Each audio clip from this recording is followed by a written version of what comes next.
Assalamualaikum warahmatullahi wabarakatuh. Perkenalkan, nama saya Wivia Milarosi dengan NIM 21042095 dari jurusan Ilmu Administrasi Negara. Di video ini, saya akan menjelaskan mengenai 3 kasus terkait advokasi kebijakan. Kasus pertama yaitu mengenai kasus advokasi kebijakan dalam menolak izin lingkungan pengolahan limbah berbahaya dan beracun. Masalah lingkungan yang ada di negara Indonesia selalu menjadi isu yang tidak pernah sepi dari pemberitaan, terlebih dalam aspek governance yang melibatkan unsur pemerintahan, swasta, dan masyarakat secara luas.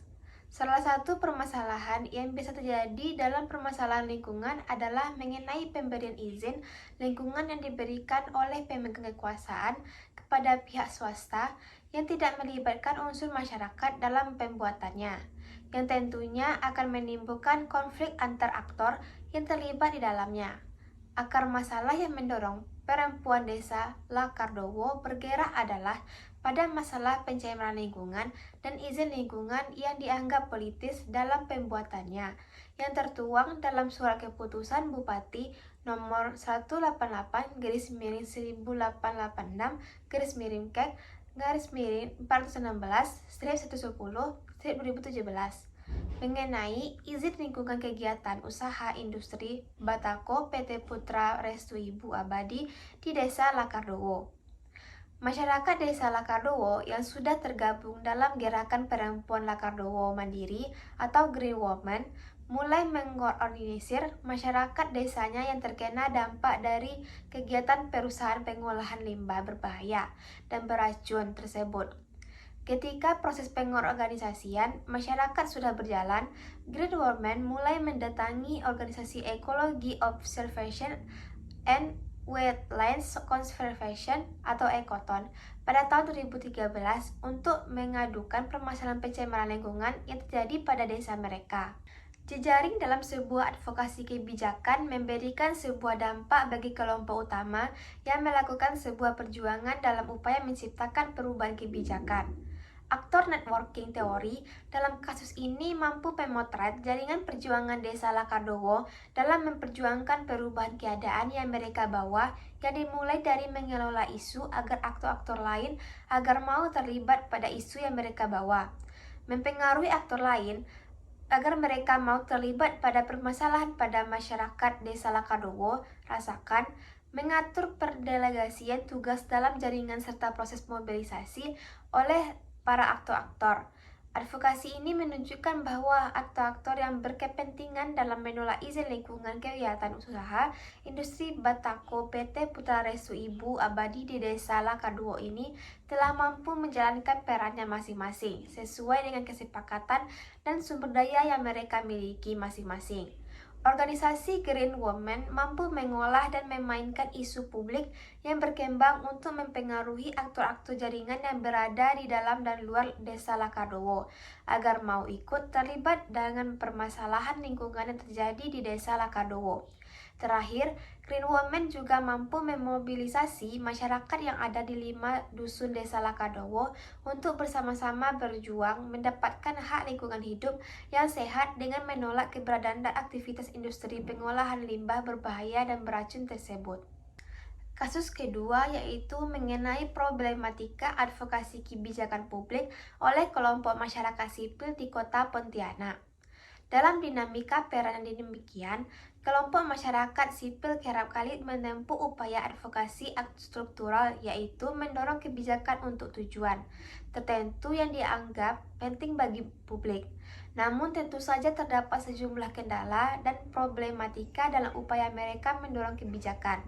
Jaringan Pontianak Bhinneka atau JPB telah berupaya dengan cukup sistematis dan terstruktur dalam mengadvokasi dan mendorong kebijakan tentang toleransi di Kota Pontianak. Problematika yang dihadapi JPB dalam melakukan advokasi kebijakan meliputi aspek internal dan eksternal. Dari aspek internal yaitu berkutat pada kapasitas organisasi, di mana JPB memiliki keterbatasan kapasitas dan pengalaman dalam perumusan peraturan perundang-undangan. Masalah dapat tertangani dengan baik dengan kewadayaan yang dilakukan. Problematika dari aspek internal lainnya berkaitan dengan otonomi terutama terkait dengan pendanaan. Untuk masalah ini, relatif bisa ditangani dengan bantuan pendanaan yang berasal dari lembaga mitra dan swadaya Indonesia atau anggota. Sedangkan problematika yang masih perlu dipecahkan ialah terkait dengan aspek keberlanjutan pendanaan yang masih perlu dipecahkan ialah terkait dengan aspek keberlanjutan pendanaan di masa yang akan datang. Hal ini penting karena demi mendukung otonomi organisasi, komunitas, dan individu yang tergabung dalam JPB. Dari aspek eksternal, problematika yang dihadapi berkaitan dengan relasi JPB dengan negara atau kelompok lainnya. Problematika lain yang dihadapi mengenai pengelolaan isu publik terkait isu kebijakan yang sedang didorong. Kedua masalah eksternal tersebut saling berhubungan dan terkait dengan subsistem, yaitu substansi hukum legal atau substans, struktur hukum atau legal struktur, dan budaya hukum atau legal kultur. Terhadap problematika yang berhadapan dengan sistem hukum dapat menjadi masalah serius apabila anggapan terhadap suatu aspirasi hanya berlandaskan niat yang semata-mata untuk mementahkan yang pada dasarnya terkait dengan fokus political will. Hal berkaitan dengan isu publik juga problematik, di mana muncul upaya menyematkan sifat sensitif terhadap isu mengenai toleransi.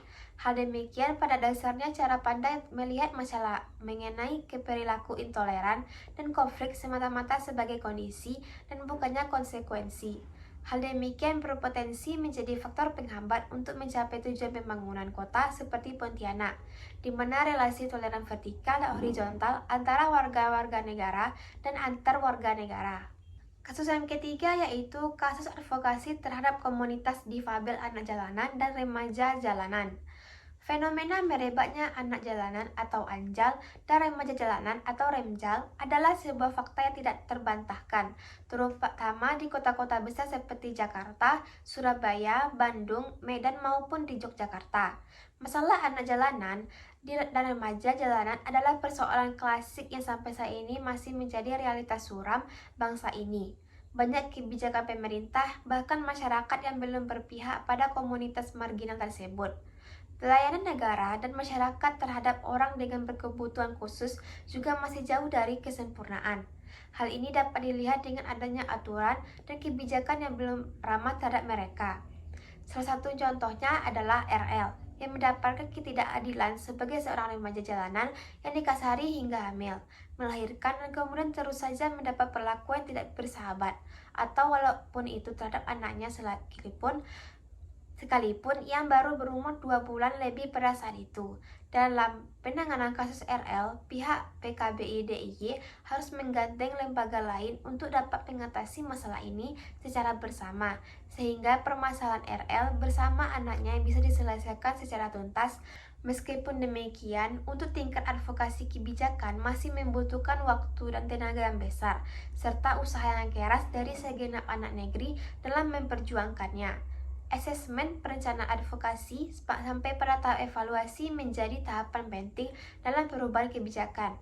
Sementara itu, wadah atau jejaring juga menjadi sangat penting, artinya dalam menghadapi masalah-masalah besar yang sulit dihadapi jika hanya mengandalkan lembaga tunggal, apalagi jika kemampuan atau sumber daya untuk mengatasi masalah yang dimaksud sangat terbatas. Interagensi meeting dan atau jejaring yang sudah ada dapat menjadi sumber kekuatan yang luar biasa dahsyatnya dalam menghadapi persoalan-persoalan yang berat dan sulit dihadapi jika hanya mengandalkan lembaga tunggal. Baiklah, sekian penjelasan 3 kasus terkait advokasi kebijakan dari saya. Jika ada kesalahan kata, saya mohon maaf. Wassalamualaikum warahmatullahi wabarakatuh.